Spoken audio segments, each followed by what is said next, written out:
the people who will never live under someone else's dictate.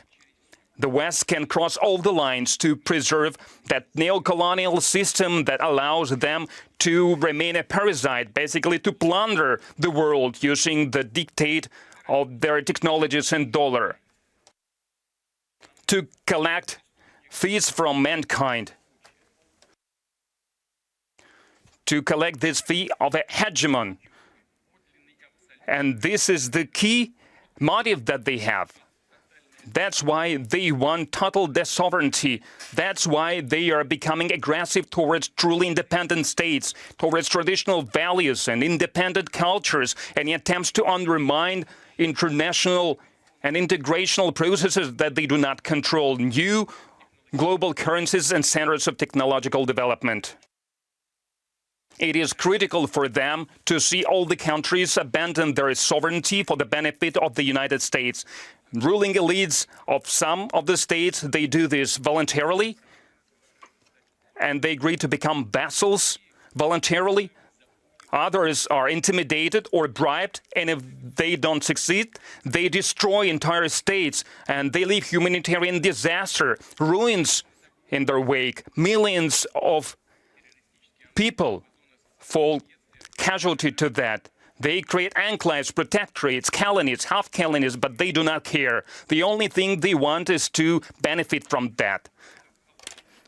Again, it is this will to dominate is the origin of the war, the hybrid war that the West is waging against Russia. They do not wish us to be free. They want us to be a colony. They don't want to have a partnership with us. They want to plunder us. They want us to be slaves, not free citizens. Free thought is not what they want us to have. Free philosophy is not what they want us to have. That's why they kill our philosophers. And our well-being is a threat to them.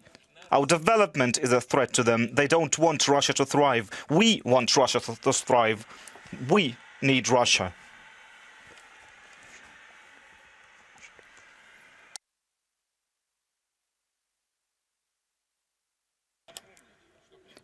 Again, attempts at world domination have been thwarted many times by the great Russian people, and now again we will protect our people and our values. Our enemies believe that they will not have to suffer the consequences of their actions, that there will be no ramifications, but that is not true. All the agreements that had been reached before on global security or agreements between governments are no longer respected or valued. Many of our former leaders actually listened to our Western enemies and decided to give up their weapons, their power, their everything. They listened to the lies and they believed them. And that led to what is now called a rules-based world order. What rules are we talking about? Who agreed on those rules that the West proclaim? These are all lies. These are all double standards and hypocrisy. They take us as fools, take us for fools, and Russia is a civilization of thousands of years, and we will not live according to someone else's rules.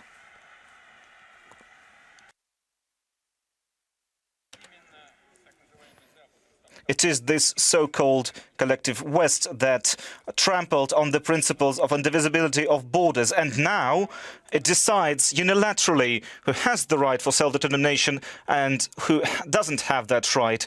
Why? What is the rationale for their decisions? Who gave them the right to decide all of that? Nobody knows that. This is why they were so enraged by the free choice of the people in Crimea, in Donetsk, in Luhansk, in Zaporizhzhia, in Kherson. They have no right to even talk about freedom of speech or democracy or self-determination of the peoples there. The Western elites deny not just international law and free rights and they keep talking about apartheid. They divide the world into the host countries and the colonies, the vassals, the barbarians. They call these authoritarian regimes, they call them failed states and pariahs. But there's nothing new in that. The Western elite have been like that for hundreds of years. They have always been colonizers. They have been discriminating and dividing peoples into groups and dominating them. We will never accept this kind of nationalism and racism in Russia. We now see Russophobia and anti-Russian sentiment across the world spread by the West. And the West is convinced that its civilization, its neoliberal culture, is a template for the entire world to follow, and there are no other options, no other scenarios. They do not even wish to accept and repent for their own crimes of the past, their own historical crimes. They blame others for their own crimes. Take, for example, the period of colonial domination. In fact, it was back in the Middle Ages that the West started its colonial regimes. Then the genocide of the peoples of America, the plundering of India, of Africa, the wars of against China, the Opium Wars. What the West did was they made entire nations dependent on drugs and eliminating and genociding entire ethnic groups. They hunted people like animals.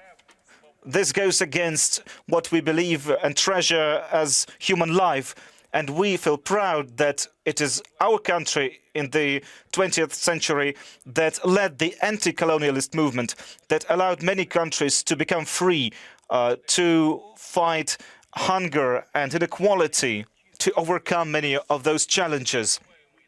And the Russophobia and the anti-Russian sentiment that we feel today is in many ways caused by the fact that we did not let our nation, our people, to become a colony.